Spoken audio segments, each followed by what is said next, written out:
Hello everyone. Welcome to my YouTube channel. जैसे कि आप सब ने देखा कि आज पाकिस्तान और ऑस्ट्रेलिया का मैच हुआ, जो कि ऑस्ट्रेलिया जो है ने बासानी पाकिस्तान को 62 रन से हरा दिया। अगर हम मैच को देखें तो पाकिस्तान ने टॉस जीता, पहले फील्डिंग का फ़ैसला किया। बॉलिंग हम लोगों ने एज़ यूजुअल जो एक्सपेक्ट कर रहे थे बिल्कुल ही अच्छी बॉलिंग नहीं करवाई। बहुत रन्स पड़े हमें। अगर हम बात करें तो वार्नर, जो कि हम सब जानते हैं कि वो कितने ख़तरनाक जो है वो बैट्समैन हैं। उनके साथ मिचेल मार्श हैं जो कि अभी रिसेंटली 50 करके आ रहे थे, तो कुछ उनकी फॉर्म थी। लेकिन डेविड वार्नर जो है वो बेसिकली तो वो आउट ऑफ फॉर्म थे, इतने को उन्होंने रन किए भी नहीं थे इससे पहले। तो पाकिस्तान ने उनको एक चांस दिया, जो कि 10 रन पे जब वो खेल रहे थे तो उनको एक चांस मिला। शाहीन ने बहुत एक चांस क्रिएट किया, लेकिन उसामा मीर ने बहुत ही सिंपल सा कैच जो है वो उनका ड्रॉप कर दिया। उसके बाद उनका एक और कैच ड्रॉप हुआ, लेकिन फिर उसके बाद जो उन्होंने पाकिस्तान बॉलर्स की जो धुलाई की है, तो उन्होंने बिल्कुल ही जो है वो किसी को भी बॉलर को सेटल होने का मौका नहीं दिया। हारिस रऊफ़ को अगर हम देखें तो बहुत रन्स पड़े, 8 ओवर में 83 रन्स उनको पड़े। फिर उसामा मीर को 9 ओवर में 82 रन्स पड़े। फिर हसन अली को काफ़ी रन्स पड़े।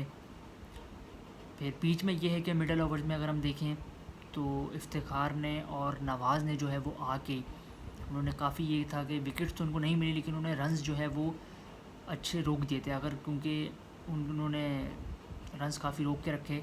8 ओवर जो है वो इफ्तिखार ने कराया, और अगर हम बात करें तो 7 ओवर जो है वो नवाज़ ने कराया। लेकिन एक बात हमें समझ नहीं आई कि जब वो इतने दोनों ने जब इतने अच्छे स्पेल करवाए हुए थे, तो हम लोगों ने क्यों नहीं उससे उनके ओवर्स दोनों के पूरे क्यों नहीं करवाए। जब आपको पता है कि वो चलें विकेट तो उनको नहीं मिल रही, लेकिन अगर आप उनको और ओवर्स उनके पूरे कराते शायद वो आपको विकेट भी 2-3 बीच में से लेके दे देते। लेकिन ये बात एक हमें समझ नहीं आई कि बाबर ने नवाज़ से और इफ्तिखार से उनके पूरे ओवर क्यों नहीं करवाए। हालांकि जब वो अच्छी उनकी इकोनॉमी के साथ जब वो बॉलिंग कर रहे थे, तो एक ये था कंसर्न।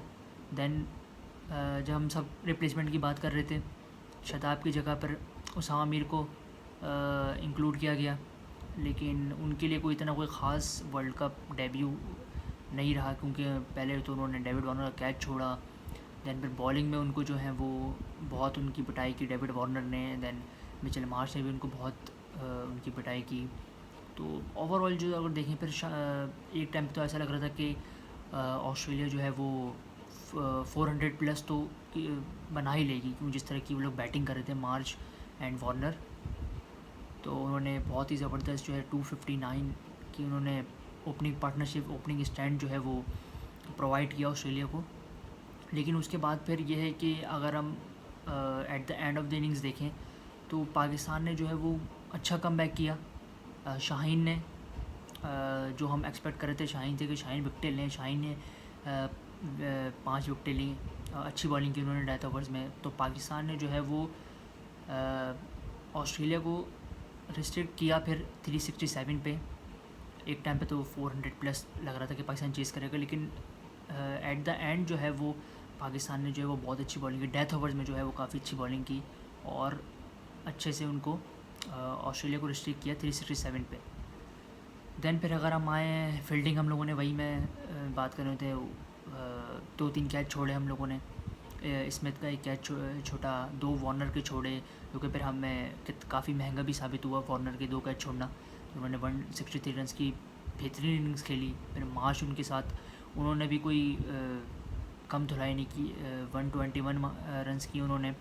तो इन दोनों ने ही जो है वो ऑस्ट्रेलिया को ऐसा प्लेटफॉर्म सेट करके दे दिया। और बैटर्स तो कोई इतना खास कंट्रीब्यूट नहीं कर सके। स्टोइनिस ने थोड़े बहुत रन्स किए और उसके अलावा तो और कोई किसी ने भी इतने कोई ख़ास रन नहीं किए। लेकिन उनको एक ओपनिंग स्ट्रैटेजी ऐसा मिल गया था कि उन्होंने ही उनको जो है वो सारा गेम बना के दे दिया था। तो बहुत ही ज़बरदस्त बैटिंग ऑस्ट्रेलिया की जानिब से हुई। फिर दैन अगर हम बात करें तो हमारी बॉलिंग और फील्डिंग की बात हुई। फिर अगर हम आए बैटिंग पे, तो अब्दुल्ला शफीक और इमाम ने एक अच्छा स्टार्ट पाकिस्तान को प्रोवाइड किया। अच्छा खेल रहे थे वो।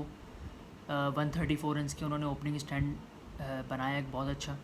लेकिन देखें यही मसला है, जब आप इतना बड़ा टारगेट चेस कर रहे हैं तो आप 60-70 रन करके क्यों आउट हो रहे हैं। अब हमारे पास एग्जांपल है वार्नर की। उन्होंने जब उनको एक मोमेंटम मिल गया तो उन्होंने उसको कन्वर्ट किया उसको 100-150 में। तो यही हमारे बैट्समैन गलती करते हैं कि अब अब्दुल्ला शफीक और इमाम जो है वो 60-70 पे सेट हो गए थे, तो उनको चाहिए था कि इसको आप कन्वर्ट करें 100 में। उनको कन्वर्ट करना चाहिए था जिस तरीके से ऑस्ट्रेलिया के बैट्समैनों ने ओपनिंग स्टैंड ने कन्वर्ट किया। तो ये जो है हमारे ओपनर्स की तरफ से वो एक लैकिंग नज़र आई कि इमाम जो है वो 71 बॉल्स पे 70 करके रन बॉल करके गए। फिर अब्दुल्ला शफीक जो है उन्होंने एक 61 रन पे वो अच्छा खेल रहे थे, 64 रन उन्होंने किए 61 बॉल्स पे। और फिर बिल्कुल ही गलत शॉट मार के वो भी अगेंस्ट जो है मतलब मार्कस स्टोइनिस जो है वो इतनी कोई ख़ास बॉलर है नहीं, मतलब एज अ पार्ट टाइम ही वो कभी कभार बॉलिंग कर लेते हैं। और उनके अगेंस्ट जो है हमारे दोनों ओपनर्स ने विकेट दी, तो कोई उनकी अप्रोच समझ नहीं आई। इमाम को चाहिए था कि वो कैरी ऑन करते, अब्दुल्ला शफीक को कोई वो जिस तरीके से उन्होंने शॉट मार के आउट हुए उनको ज़रूरत नहीं थी इस तरीके की शॉट मारने की। तो हमारे ओपनर्स ने ये एक तो जब उन्होंने इतना अच्छा स्टार्ट मिल गया था तो उनको सबसे पहले तो इसको कन्वर्ट करना चाहिए था 100 में, जो कि यही हम गलती करते हैं हर दफ़ा में कि हमें स्टार्ट तो अच्छा मिल जाता है लेकिन उसको फिर हम एग्जीक्यूट नहीं कर पाते। फिर हम बात करें बाबर आज़म, तो बाबर आज़म की एक जो है वो फॉर्म वो एक बहुत कंसर्न है पाकिस्तान के लिए, क्योंकि हमें पता है कि अगर वो बड़े रन्स करते हैं तो पाकिस्तान जो है वो मैक्सिमम मैचेस में ऐसा ही हुआ कि अगर उन्होंने ज़्यादा रन्स किए हैं तो पाकिस्तान को जो है वो आराम से पाकिस्तान मैच जो है वो मतलब चेज़ कर लेता है या पाकिस्तान आराम से मैच जीत जाता है। तो उनकी तरफ से कोई कंट्रीब्यूशन नज़र नहीं आ रहा। वो जो है वो काफ़ी स्पिन के ख़िलाफ़ तो बहुत ही स्ट्रगल कर रहे हैं। और वर्ल्ड कप में भी अभी देखें उन्होंने सिर्फ 50 की है, वो भी उन्होंने कोई इतनी कॉम्प्रिहेंसिव 50 नहीं की अगेंस्ट इंडिया, उसमें भी उनको मुश्किल हुई। तो बाबर आज़म काफ़ी स्ट्रगल कर रहे हैं। फिर रिजवान ने रन्स किए लेकिन वो भी फिनिश नहीं, मतलब ज़्यादा एंड तक नहीं लेके जा सके। इफ्तिखार जो है वो अच्छे लग रहे थे, आज लग रहा था कि अच्छी इनिंग्स वो है वो बिल्ड कर रहे थे, अच्छी शॉट है, उन्होंने 3 छक्के मारे उन्होंने, लेकिन वो भी फिर एडम जैम्पा की बॉल पे जो है आउट हो गए। दैन सऊद शकील ने थोड़ा कंट्रीब्यूट किया, वो भी एक लग रहा था कि अच्छा उन्होंने स्टार्ट कर दिया था, लेकिन वो भी फिर उसको कन्वर्ट नहीं कर सके बिग इनिंग्स में। फिर अगर हम बात करें तो नवाज़ का एक समझ नहीं आ रहा, ना नवाज़ हमें बॉलिंग में जो है वो विकेट लेके दे रहे हैं मिडल ओवर्स में, ना बैटिंग में इतना वो कंट्रीब्यूट कर रहे हैं। उनका एक मसला है कि वो अपना ऑलराउंडर का जो उनका टैग है उसको वो पूरा नहीं कर पा रहे। फिर उसामा मीर का जो है वो पहला मैच था, आज उनको पहला मैच वर्ल्ड कप का खिलाया, लेकिन उन्होंने भी कोई बहुत ही अजीब सी शॉट मार के, आप 2 बॉलें खेल के और आप ऐसी अचानक फ़ौरन ही आप ऐसी शॉट मार रहे हैं तो उसकी भी कोई ज़रूरत नहीं थी। तो दैन फिर टेल एंडर्स हमारे आ गए। शाहीन ने थोड़ा बहुत 1-2 शॉट्स मारी थी अच्छी, और फिर हसन अली ने 1-2 चौके मारे। लेकिन जो अगर हम बात करें तो बैटिंग ओवरऑल अगर हम देखें तो यही हमारा देखें मसला आता है कि अगर हमारी 1-2 विकेट ऊपर से गिर जाएँ तो फिर हमारी विकेटों की लाइन लग जाती है। मतलब ये हमारे पास एग्जांपल अगर हम बात करें तो अभी हमारे पास रिसेंटली एग्जांपल है इंडिया बांग्लादेश की। अगर हम मैच की बात करें तो जिस तरीके से आप देखें कि रोहित शर्मा और शुभमन गिल ने प्रोवाइड किया उनको opening stand, then Shubman Gill out हो गए 50 पर, दैन आप विराट कोहली है उन्होंने फिर गेम लेके चले और उन्होंने फिनिश किया, 103 नॉट आउट रहे वो, उन्होंने बहुत ही ज़बरदस्त बैटिंग करी।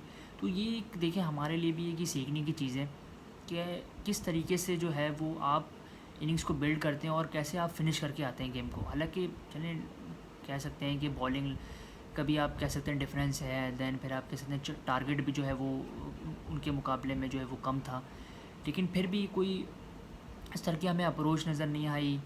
और बैटिंग में हम लोगों ने बहुत कोलैप्सेस, जैसे हमारे एक साथ ही जो है विकेटों की जो लाइन लग जाती है, ओपनिंग स्टैंड ने हमारा जो है वो उसको कन्वर्ट नहीं किया जो कि कन्वर्ट करना चाहिए था, तो उसकी वजह से जो है वो हमने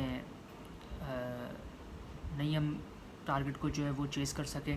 हालांकि हमारे पास अगर विकटें अगर हमारे पास होती तो हम ज़रूर ये जो है टारगेट चेस कर सकते थे, क्योंकि रन रेट जो बहुत अच्छा चल रहा था। सही हम मेंटेन करके हम लोग रन रेट को चल रहे थे, लेकिन बस यही जो हम लोगों ने एक साथ जो विकेटों की हमारी लाइन लगी है, उसकी वजह से जो है वो सारा काम जो है वो ख़राब हो गया, और इसकी वजह से पाकिस्तान को जो है वो डिफीट का सामना करना पड़ा।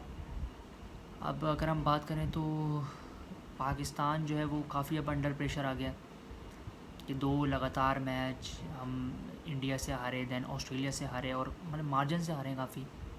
तो अब देखना पड़ेगा कि पाकिस्तान किस तरीके से जो है वो अगले मैचेस में जो है वो कम बैक करते हैं। अब पाकिस्तान का सिर्फ 2 दिन का गैप है, उसके बाद पाकिस्तान का अफ़गानिस्तान के साथ मैच है। अफ़गानिस्तान भी एक टफ़ टाइम दे सकती है पाकिस्तान को, जो कि चेन्नई में मैच है। हम सबको पता है कि वो कैसा टर्निंग ट्रैक होता है और उनके स्पिनर्स कितने अच्छे हैं। तो पाकिस्तान को भी अपनी बॉलिंग में और बैटिंग में काफ़ी इम्प्रूवमेंट की ज़रूरत है, और फील्डिंग में देखें तो फील्डिंग में जो हम लोगों ने मिस चांसेस किए, उसकी वजह हमें कितने महंगे पड़े। तो फील्डिंग में हमें बहुत इम्प्रूवमेंट की ज़रूरत है, और तीनों शोबों में अगर हम बात करें तो पाकिस्तान को भी बहुत इम्प्रूवमेंट की ज़रूरत है। और अगले मैचेस में जो है वो पाकिस्तान ने अगर यही गलतियाँ दोबारा दोहराई तो मुझे नहीं लगता कि पाकिस्तान जो है वो टॉप 4 में जो है वो फिनिश कर सकता है। तो अभी पाकिस्तान को हालांकि अफ़गानिस्तान इतनी कोई टफ़ साइड नहीं है, लेकिन यही है कि अगर हम यही गलतियां दोबारा दोहराएंगे हर मैच में, तो फिर यही है कि हमें at the end of the day defeat का सामना करना पड़ेगा।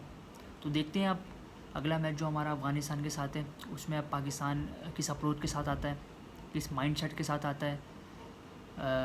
होप देखते हैं कि होपफुली कि नया गेम है, नई टीमें हैं, नया ग्राउंड है, तो नई अच्छे अप्रोच के साथ आया पाकिस्तान, और जो है वो अफ़गानिस्तान जो है उसको टफ़ टाइम दे और उसको हराए, ताकि जो है पाकिस्तान जो है वो अपना मोमेंटम जो है वो बेसिकली जो पाकिस्तान लूज़ करता जा रहा है मोमेंटम को अपना गेन कर सके पाकिस्तान वापस।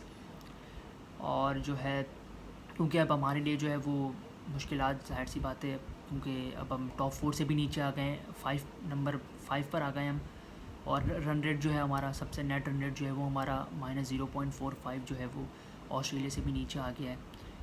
तो अब ये है कि अब हमें ज़रा अपना रन रेट को भी देखना है और फिर मैचेस भी जीतने हैं।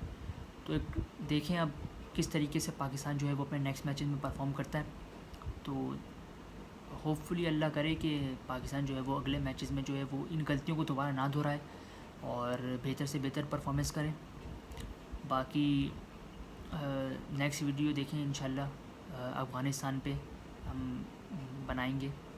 तो जब तक के लिए आप इस वीडियो को जो है वो लाइक करें, शेयर करें, और कमेंट में बताएं कि ऐसी कौन सी पाकिस्तान को गलतियां हैं जो पाकिस्तान को नेक्स्ट मैच में नहीं दोहरानी चाहिए, और क्या कॉम्बिनेशन पाकिस्तान को और कुछ चेंजेस करने चाहिए या नहीं करने चाहिए, तो वो भी आप कमेंट में बताएं।